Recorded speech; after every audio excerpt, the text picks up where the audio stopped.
Welcome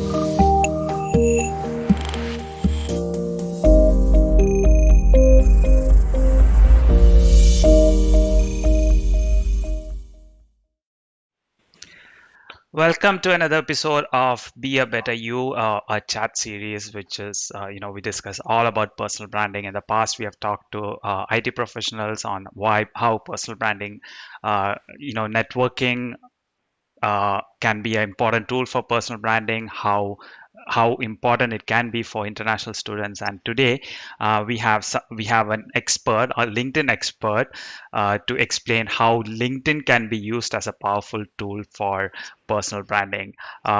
Welcome, Amy, to the show. Hi, Vinesh. Thank you so much for having me. Thank you. How are you today? I'm well. I'm well. I hope you're doing well with all the crazy stuff that's happening all around the world. It is a crazy world we're living in, that's for Yeah, sure. yeah. But yeah, the way I see it is we have accelerated the way we all use internet. I mean, I never thought I would do an online show like this.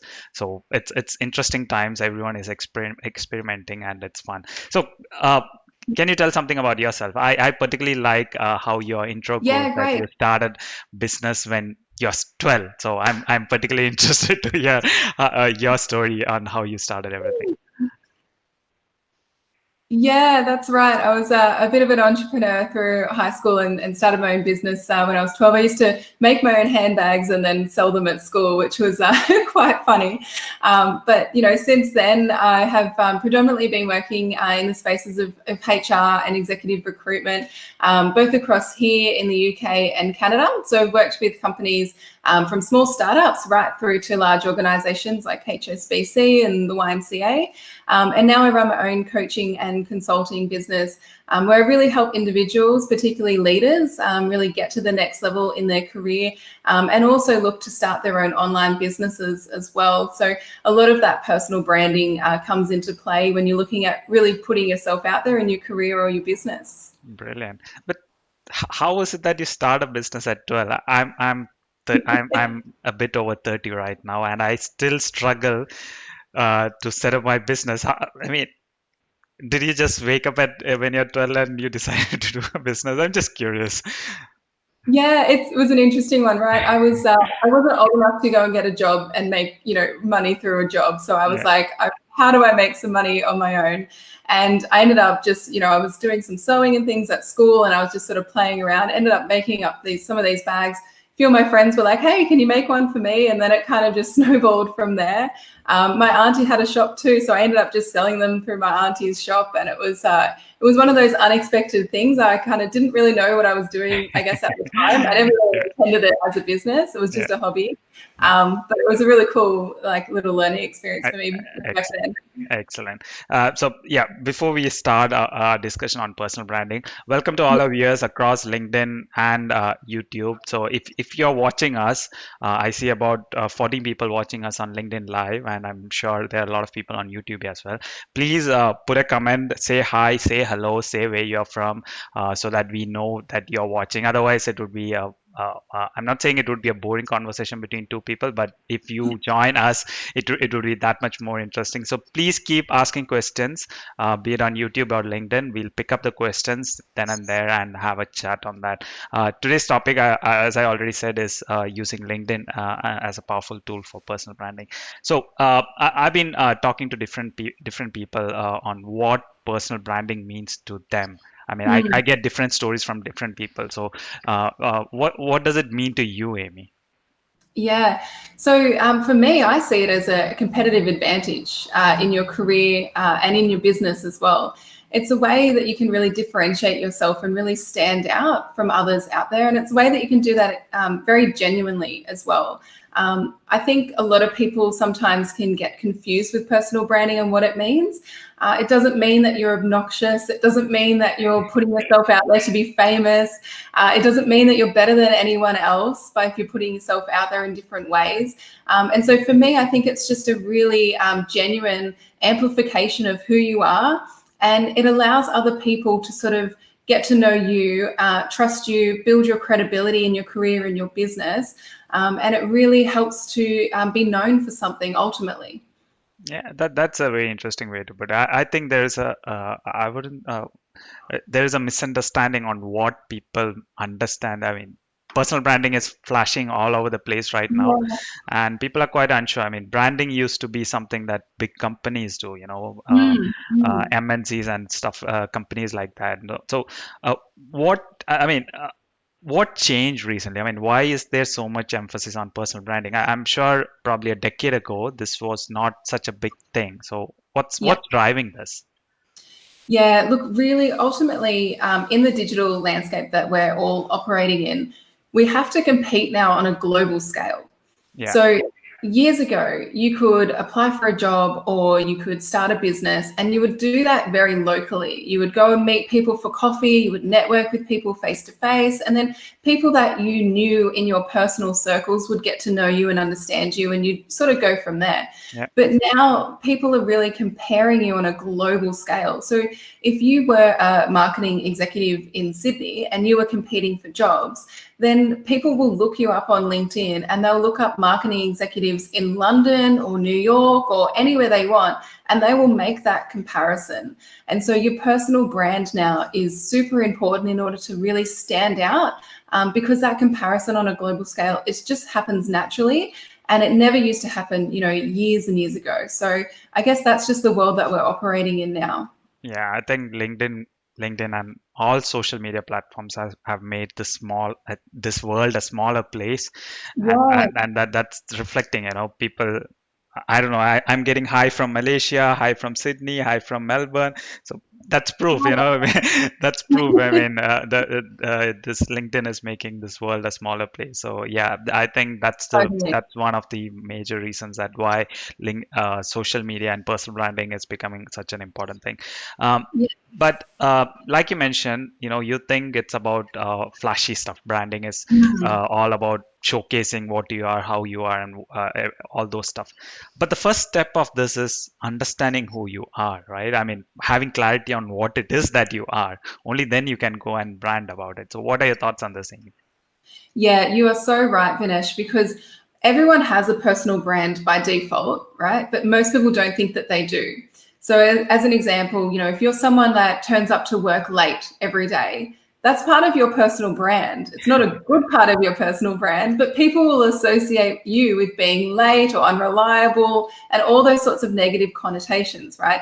So, most people have one already by default. And what people need to be thinking about is how to actually create one by design.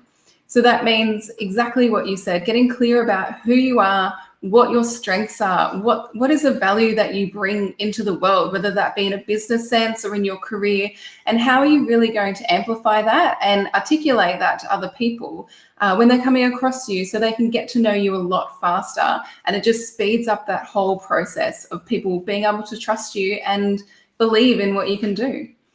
So, just can you give an example of how to identify what one's brand is? I mean, everyone just goes by their work. For example, if they're into IT, they are a manager, developer, or analyst, or whatever it is. Uh, Yeah. for them, it's hard to visualize what their brand is because Mm. they go to work every day, they do something, and come back. So, how can you define a brand for them? Yeah, I think it starts with as well thinking beyond your job title, and even your company as well, because your personal brand is something that you'll carry with you throughout your Mhm. life, and it's something that can evolve as well. So I know for a lot of people, sometimes when they're thinking about developing their brand or they're thinking about, all right, what is it that I'm really good at? They kind of stop before they even get started because they're afraid of making the wrong decision or taking the wrong direction. And there is no such thing, right? Because it can evolve and it changes with you as you grow. So if you're in IT, like that can be a part of your brand to begin with, and then you might find yourself in a completely different role down the track. But it means that a lot of those skills and strengths that you've sort of brought through that experience is still part of your brand moving forward. It might just look a little different, right? Yeah. So for people, you can think about the areas that you're passionate about outside of work. So perhaps you're really into sports, and that's, being active is part of your brand.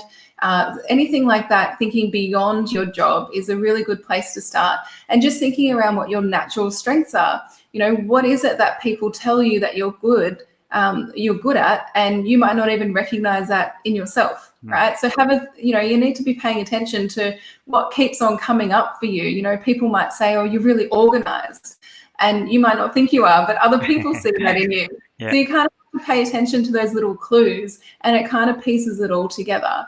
I think the worst thing that people can do is have that whole fake it till you make it approach. I can't do that, but you see all these entrepreneurs and these business owners out there, and they're standing in front of some rented Lamborghini, and they're like, wow, look at that, so successful. Yeah. And it's like, it's not genuine, it's not authentic, it doesn't last long, because you can't keep that up for a long period of time, right? The bubble's going to burst at some point. So it needs to come from a really genuine place to begin with. Yeah, absolutely. And just to give an example on how you are not being authentic is, I mean, a few months back, I saw this Elon Musk's one-page resume going all over LinkedIn, saying, if Elon can do it, you can do it too. You have to follow this format. Elon Musk won't get a job because of a one-page resume. He'll get a job because of his brand, right? So if you don't have the brand, that resume talks nothing. It's just a bunch of figures, and everyone tries to be that person. So personal brand is all about you. If you're trying to copy someone else, that might have short-term benefits, but in the long run, people will realize that you're not genuine, and it just breaks down like a stack of cards. Yeah. So coming to LinkedIn, what role does LinkedIn play over here? And some people see LinkedIn in a very different way. I mean, they think it's a social media, and they think it's for job seeking. Where does personal brand come over here? Is it for people who do business, for example, or can everyone have a LinkedIn profile and put a brand out there? What are your thoughts on that? Yeah, it's really interesting. I remember when I started back on LinkedIn, it was when I was at uni, right? So I was a student, and I was out there, and I was sort of building my career, building my resume, and connecting with people that I knew and had only met in person, right? And now if we look at LinkedIn, it's completely evolved. It's actually more of a real marketing machine for business owners if they know how to use it correctly.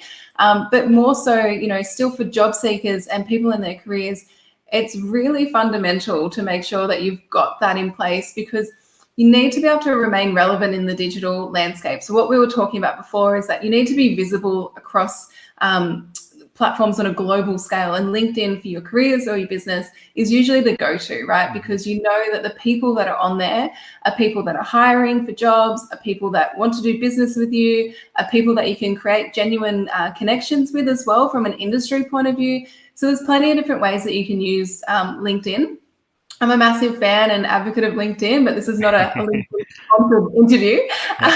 And it's just really helpful to be able to have that visibility and remain relevant, because from a job point of view as well, like 94% of recruiters will actually look someone up on LinkedIn before they've even viewed their resume. So if you don't have a presence on there, it actually becomes a little bit of a disadvantage for you when you're looking at other jobs. But it has definitely evolved over the years. It's not just for job seekers anymore. There's more and more people coming onto the platform and using it for a variety of different reasons. Yeah.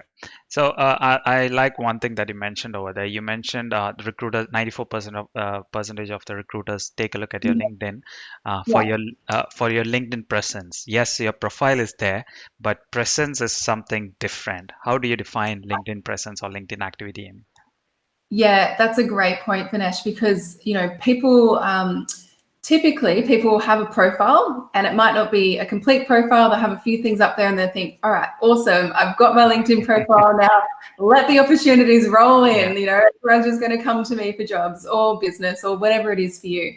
And just that's not the case, right? There's, over 500 million users globally on the platform. There's a lot of noise on there. So you do actually have to put in the effort and the engagement to really start to stand out.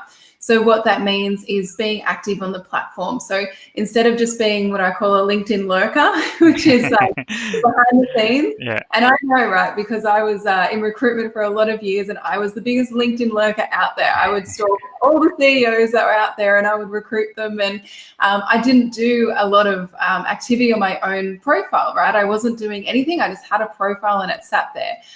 But since, the last few years in really developing a good engagement and content strategy, it's really important that you're actually putting your name out there, right, through the newsfeed, which means commenting and engaging with other people's posts. And then also, taking it that one step further and creating some of your own content as well. So you can really start to get noticed on the platform. Yeah. So I recommend everyone to generate content, put something out there, comments, shares, whatever it is. But people don't know. I mean, it's hard to define what content is for them. They ask, can I put personal stuff in there? What do I put? I'm say, I'm into in the IT market. Should I post only technical stuff? What do you mean by content? So can you share some insights on that, Amy? Yeah, great. Because I find as well, like it's a fear factor to get over. Let's be honest here. Like we're all human. Absolutely. We all worry about what other people think of us. We all like think, oh, can I type that? Am I going to sound smart or not? Like, you really do think about those sorts of things when it gets to that barrier of making that transition from going from behind the scenes to then starting to put yourself out there, right? You do feel vulnerable and it can be quite scary. So what I would recommend as well is just really sticking to things that you know well, and sticking to things that are going to align with your brand and how you want to be perceived. So a couple of things to keep in mind is if you can keep in your mind some content lanes, right? So as an example, these are sort of, if you pick three, right, it might be three themes that either is relative to your work, relative to your personal sort of interest, but still appropriate for a professional site. But you also want to show that human side to you as well. You don't have to be a stiff corporate in a suit on LinkedIn anymore. You can actually have some fun with it. And so, for example, if you're an ICT worker, you might have AI as one of your interest areas. And so you share some content and some blogs of other people that you're seeing in the industry on AI. It might be the future of work that you want to talk about as well. And so you share some few things about that. And you might, pick another interest area as well in the technology space that's relative to what you're really interested in. And they can sort of guide you and they can kind of, I guess, be your goalposts when you're thinking about what to post. So it takes the guesswork out of it a little bit and it gives you some boundaries to start with. And then you can sort of expand from there. Yeah. Well said, Amy. By the way, I'm not seeing much activity from our viewers. I have at least 18 people live on LinkedIn. So just making sure you're not sleeping out there. Just making sure you're having some fun. Please ask some questions. Please engage us. Very, very important. Otherwise, we'll be bored over here.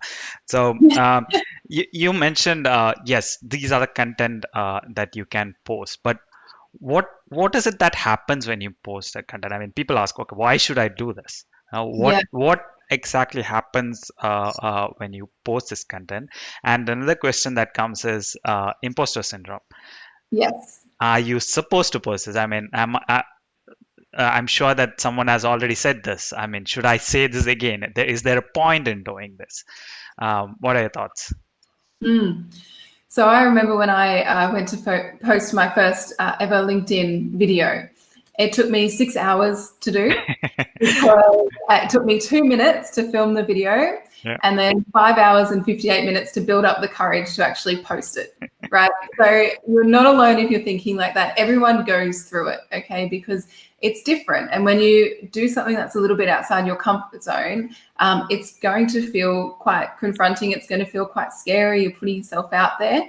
But what I find is once you sort of break through that barrier, it's never as bad as what you imagined it was going to be.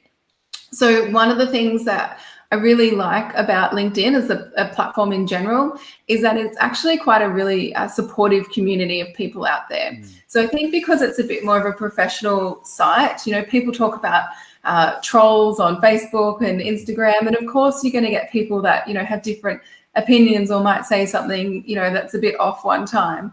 And, you don't have to put up with that all the time. You can delete, you can block, you can do whatever makes you feel better. But that shouldn't stop you in the first place, right? You need to push through that, because what you'll find is you'll actually get more of a positive response from people than negative. And I think it's all about asking for that engagement. So what I find is also really good is if you're posting a piece of content, say, for example, you're sharing a blog post from someone else, if you can spark some engagement in that post by asking a question to your network, it might even be as simple as like, do you agree? ? Let me know your thoughts in the comments below. That actually invites people to comment on it, and it makes it okay for people to participate in the discussion.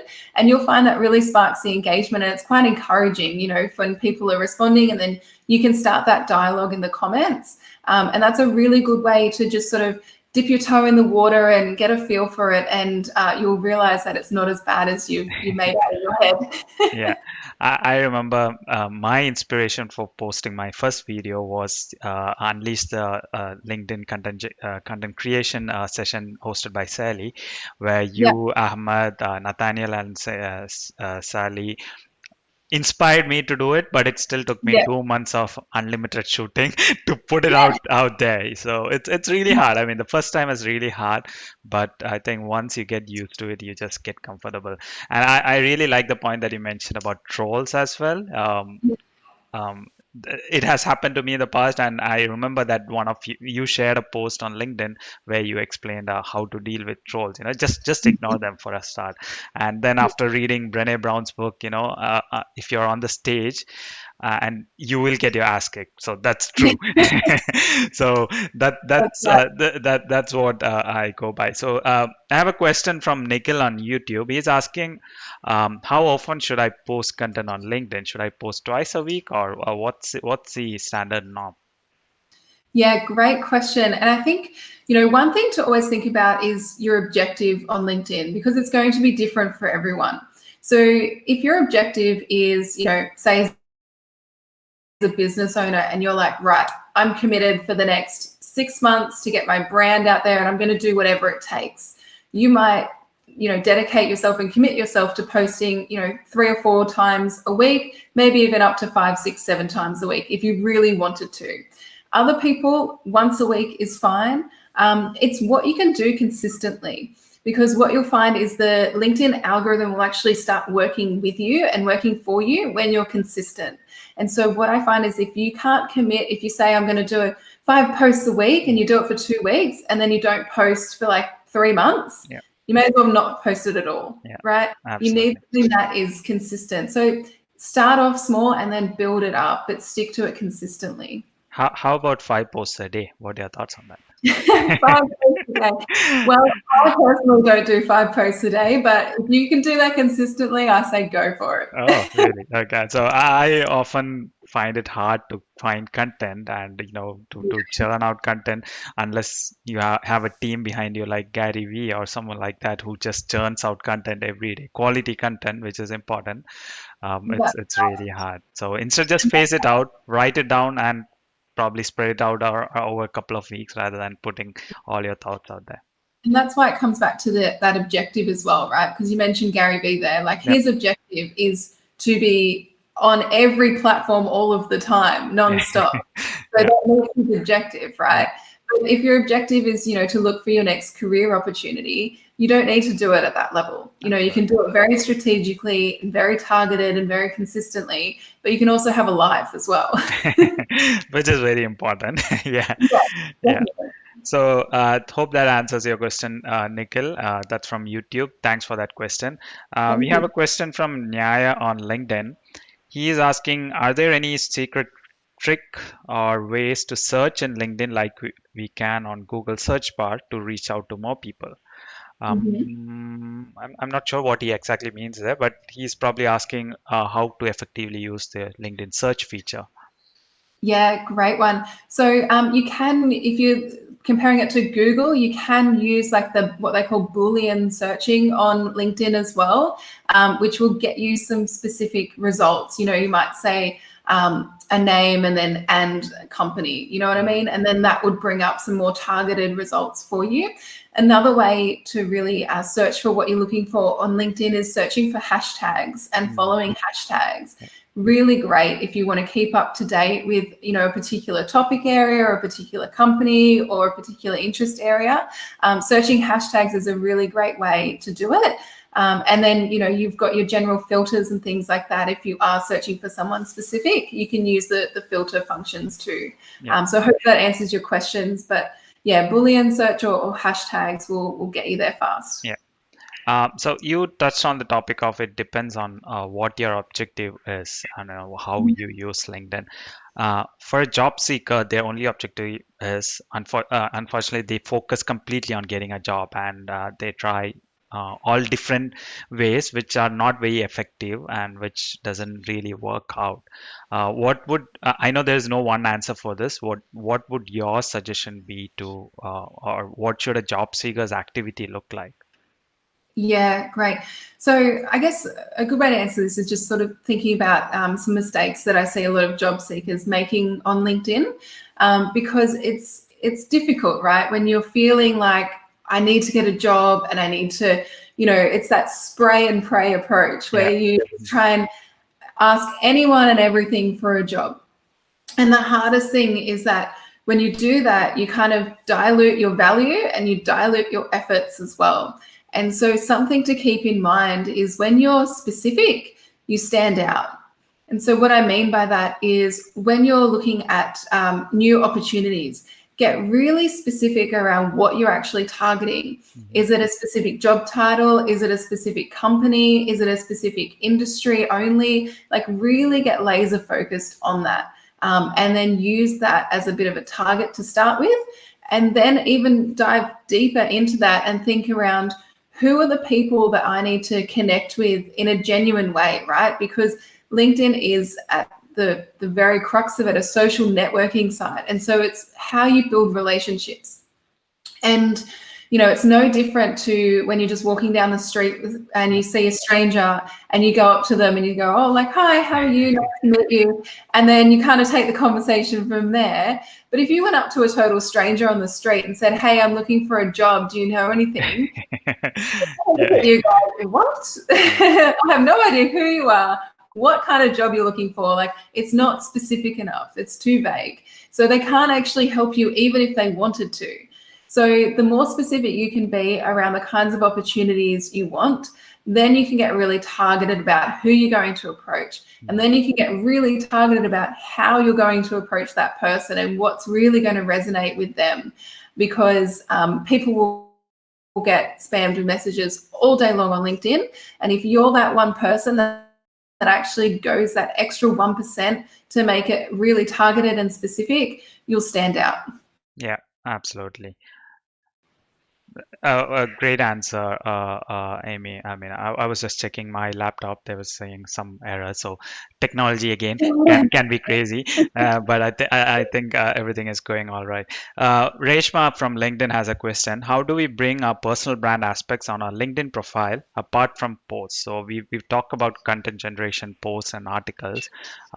What other tools or what? I mean, it can be a bit overwhelming putting full-blown post to start with. So what other easier ways do you suggest? Yeah, great question.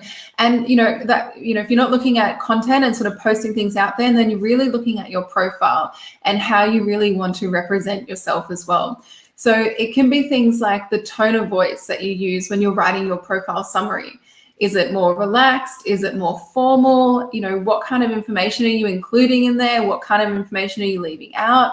Are you inserting things in there around some things in your personal life? You know, saying you've got 2 cats and a dog as well as your career. Like, what is it that you want to talk about? And how do you want to relate to people? So I think using that summary section is a really, really important feature that not a lot of people use very well, right? LinkedIn will give you around 2,000 characters on there to really sort of express who you are and what you're about, what you can offer. And if you don't do that, then you're missing out on an opportunity there. I also like to use some imagery in your profile as well. So you'll notice that there is actual sections, whether it be through your job or whether it be through your summary, where you can upload some photos and some imagery, or maybe like a PDF of a project that you worked on, or something that's super relevant to what you're doing and what you think is really relevant to showcase to other people. That's also a really good way to create a visual aspect on your profile Yeah, and stand out and to express a little bit around your personal brand and what you're about. yeah, yeah. So, kind of a related question, but on a different different perspective. Yeah. How to attract recruiters, companies, HR to your profiles? Your profile seems to be matching most of the times, but you apply but don't get lucky. I'm sure many face the same issue. So this comes about how your brand is put out there as well. So, how can a brand have an impact on people reaching out to you rather than you reaching out to them? Yeah, absolutely. And I think it comes down to really that content strategy, because there's two ways that you can be found really on LinkedIn primarily, and that is through the newsfeed and that is through search functionality. So if you're not getting picked up on the search functionality side of things with recruiters, that can mean that your keywords probably aren't as full as what they can be on your profile. But then the other way to get around that is by being on the newsfeed. Mm. And so if that's not posting content, if you're not comfortable yet posting content, it's making sure that you're liking and engaging with other people's content too. And so what I would recommend is, if you've got some targeted recruitment companies that you know are in your industry and always recruiting roles for that particular industry, or some particular companies that you would just love to work for, engage with them, comment on their posts. That's a really good way to get your name in front of them. And there's that effect that we call sort of recency and frequency. So when people are coming across you a lot, they will remember you easier because they've seen you recently and they've seen you quite frequently. They've seen you a lot of times as well, because you know how much noise there is out there, and Yeah, people like forget. I kind of remember what I have for breakfast some mornings because there's just so many things going on and it's so yeah, busy. So you need to be consistent. No one's going to remember you if you do it once and you forget about it for 3 months. It is that consistency that will get you in front of the right people. yeah.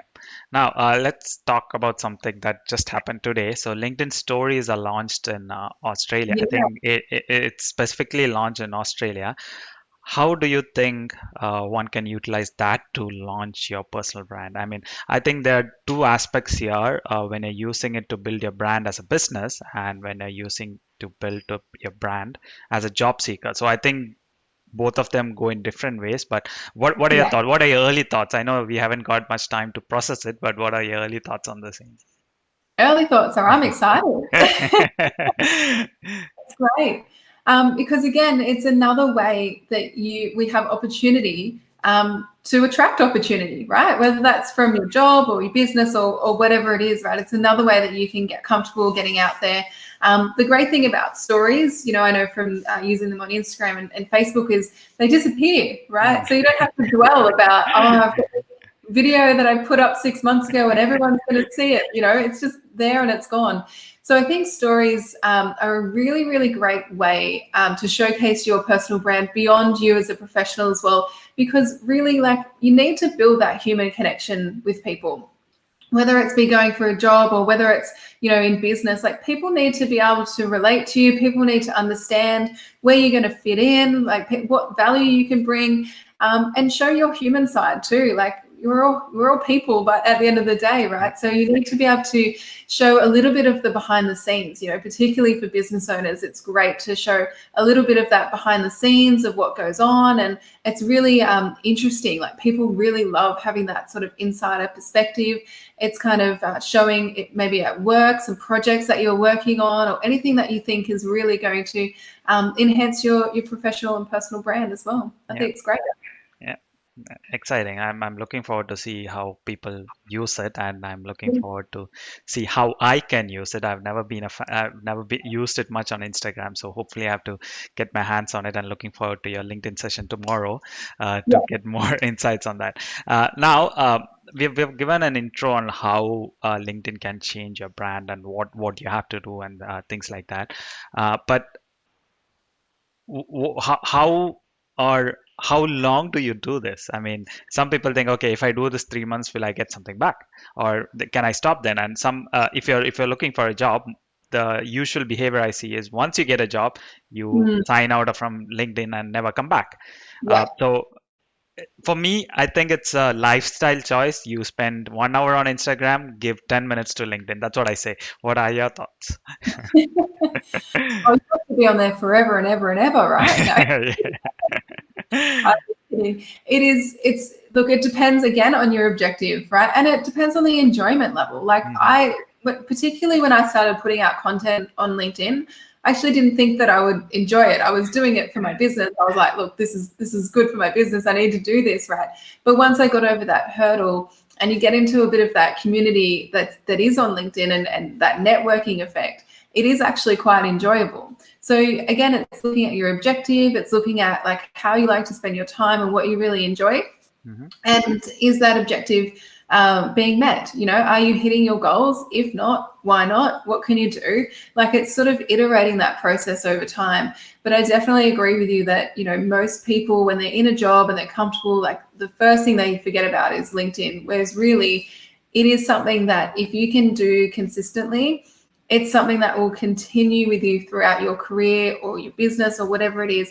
And it's always really good just to keep that network going because you never know when you're going to need it, right? Yeah. Most people, you know, from personal experience years ago, really early in my career, I was made redundant quite out of the blue. Mm. And it was a point in my career where I was just getting started. You know, I was quite young and I was like in this role and I thought, I'm going to be at this company for a few years. I'm going to like keep on working myself up and, you know, climb the corporate ladder and all that sort of stuff.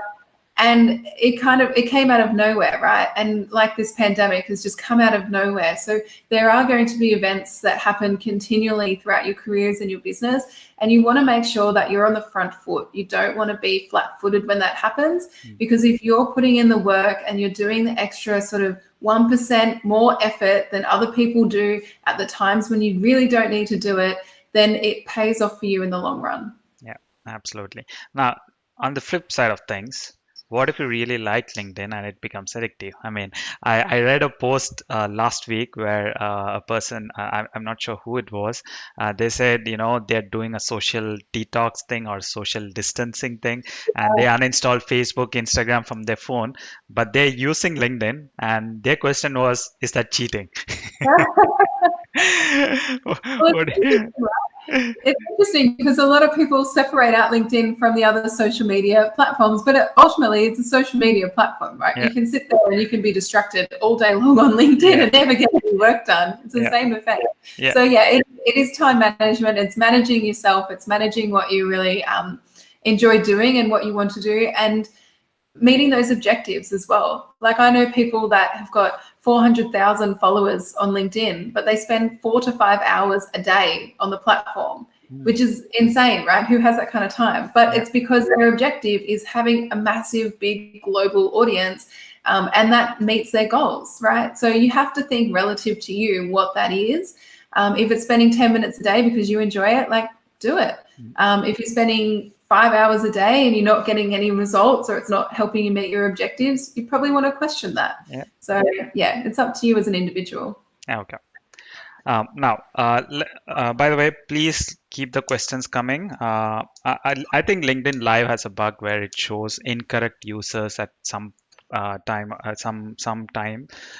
Right now, it's just showing one user, one live viewer. I'm sure that's not the case because I still see comments. But keep asking the questions, keep us engaged. Now, the question is now for someone who has, most people either are fresh on LinkedIn or they Mm, created LinkedIn years ago and never looked into it, right? yeah. And for them, or for someone who is starting fresh, how long can it take to get some attraction or some momentum on this?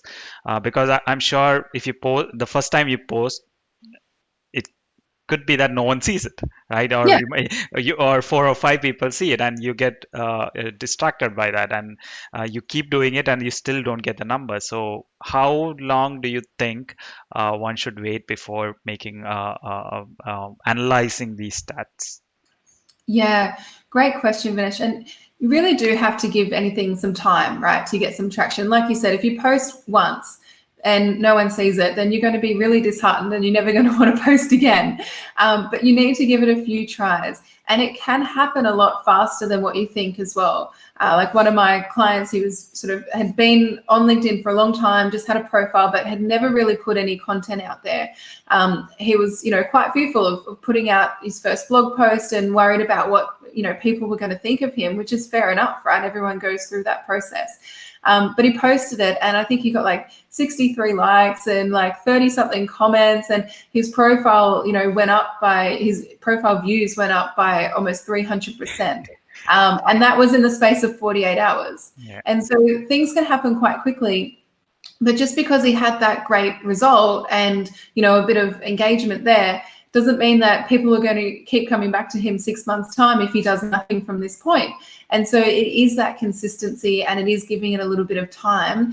It really depends, I guess, on your objective and your goals around what that means to you in terms of whether it's working or not.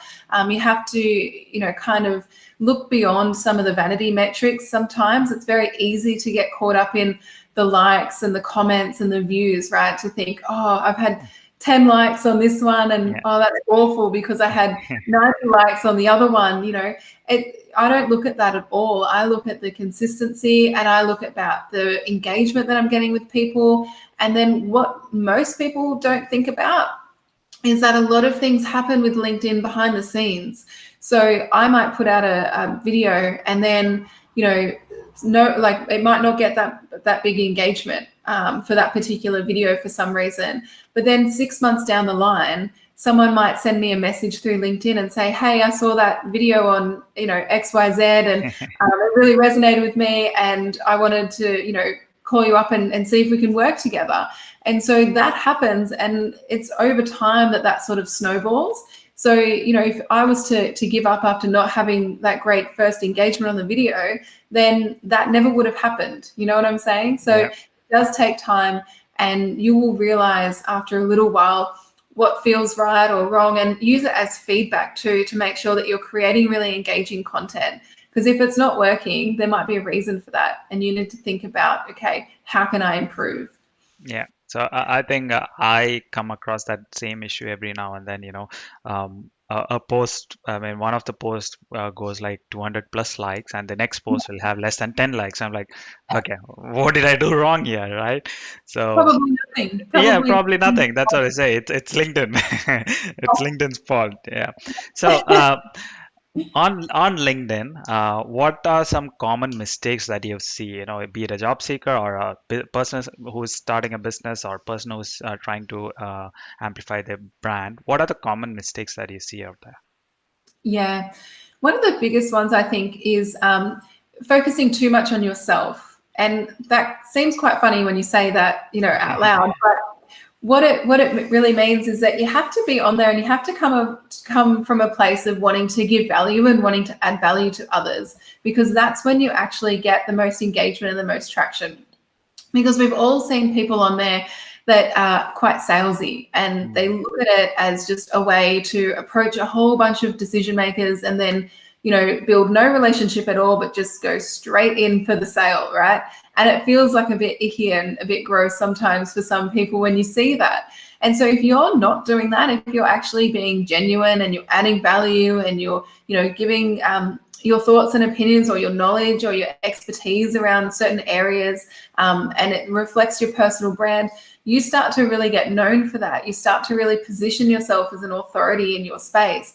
And people start paying attention to that. And so you naturally start to attract people that want to work with you, or that want to offer you job opportunities. But it happens quite organically. It's not forced. So think about, instead of, what can I get out of this, or, who do I need to approach, and what do I need to ask them for? Think about, how can I add value to that person, and how can I really enhance their life and their world?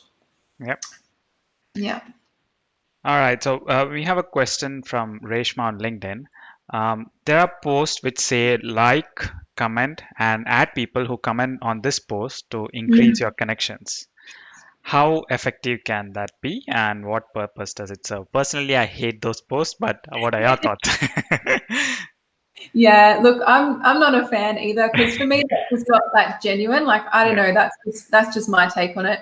Not saying it's a bad thing. People use them and people do it. If you do it sparingly, like that's cool. But sometimes I think if you're seeing that same person do the yeah, repeating post, you have to think about like where's the value. What value is in it?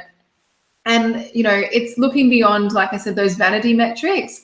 It doesn't really matter how many people comment on it, if it's just a comment with someone else's name or it's just a one-word response. I really want to look at people's comments and see if they're actually taking a genuine interest in what I've shared. And that's a really good indication. If they're writing 3 or 4 lines as a comment, that tells me that they're really quite engaged and they're really interested in what I'm sharing. So I take that as a win, even if there's 2 comments on there versus like 500. Do you know what I mean? Like yeah, you have to really think about, how that is showing up for you and your brand and how that's being perceived by others. But again, it's a strategy that people use to build their network. So you might want to do it a couple of times and just see how it goes. And, that's okay if you're looking to really build relationships and build your network. But it's probably not something you'd want to do all yeah. day, every day. Yeah, I personally like, if there's a good post, the comments are is the place where actual discussion happens, and I love Yeah. going through comments. And when it's post like this, it's nothing. I mean, it's pointless. So, yeah, I think it depends on what your objective or what your intention is. If you just want X number of followers, go ahead. That might work. Otherwise, Yeah. it might not work. So, yesterday I actually shared a post. This was by one of the Kirsty, who is a huge influencer on LinkedIn. She mentioned to add ONO, hashtag ONO, if you're looking for a job recently. And that was surprising to me because one thing is not many know what ONO is. It's apparently open to new opportunities, and it doesn't say anything or it doesn't add any value to it. So what I asked for a few recruiters' thoughts, and most of them share the same sentiment. So what are your thoughts on adding random hashtags which doesn't serve the purpose actually? Yeah, well, I guess it's from the hashtag point of view of the searchability function would be sort of the purpose of that, I guess. So it would be being able to sort of search that hashtag and then see everyone's profiles that have come underneath that.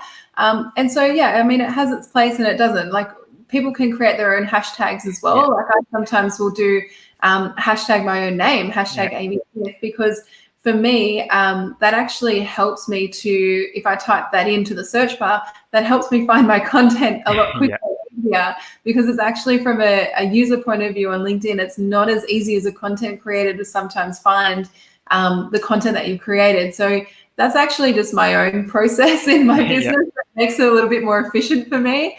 That's a little trick of the trade. But yeah, I mean, that could be the reason, but it's also just something that creates community and creates people to feel like they're a part of something, which isn't a bad thing. It just depends on the purpose behind it. yeah. Yeah. Question from Sujit on LinkedIn.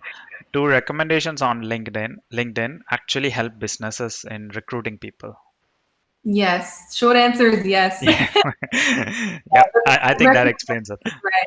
Yeah, because really it adds social proof, right? Yeah, Because whether you're going for a job or whether you're in business, right? You can talk all day about how great you are, and you can talk about your experiences and what you can bring and all the value that you can do, but it's coming from yourself, so it's quite biased.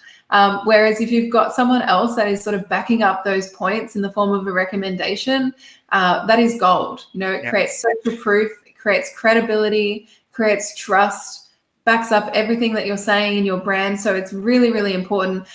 Plus, the LinkedIn algorithm loves it too. If you've got 3 or more recommendations on your profile, it actually will rank your profile higher mm, than other people in those search results that don't have those recommendations, because LinkedIn views you as a fuller profile, if that makes sense. So it's actually two benefits of doing that is the social proof, and then it kind of helps with that LinkedIn algorithm as well. yeah.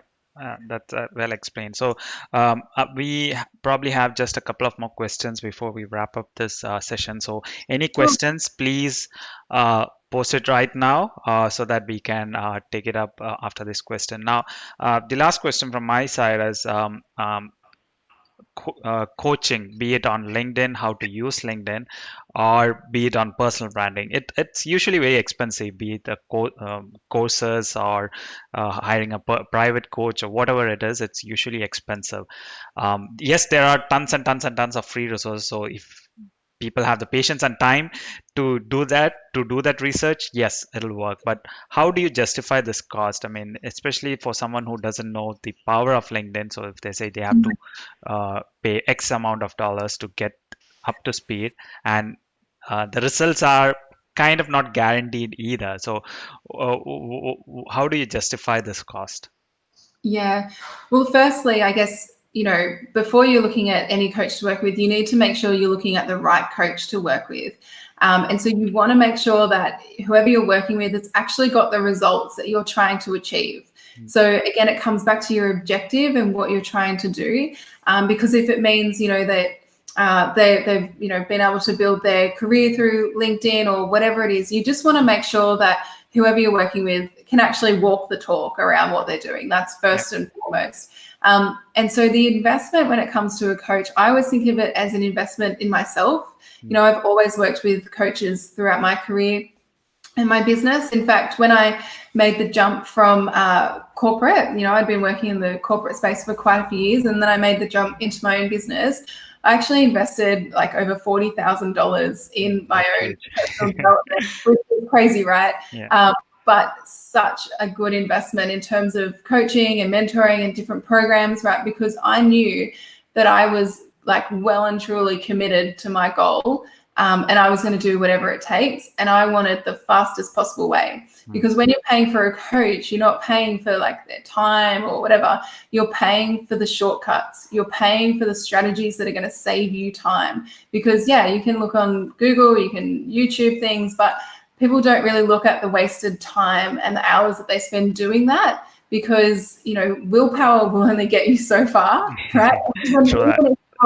Richard Branson or Elon Musk or any of these big guys, right? All of them have coaches. And for that reason is because a coach can keep you on track, and they can see things from different perspectives that you might not necessarily see. And they know the shortcuts, and they know where to save you from the mistakes and the time wasting things as well. So, if you value your time at, say, like $500 an hour or something as a person working, or $500 a day or whatever it is, right?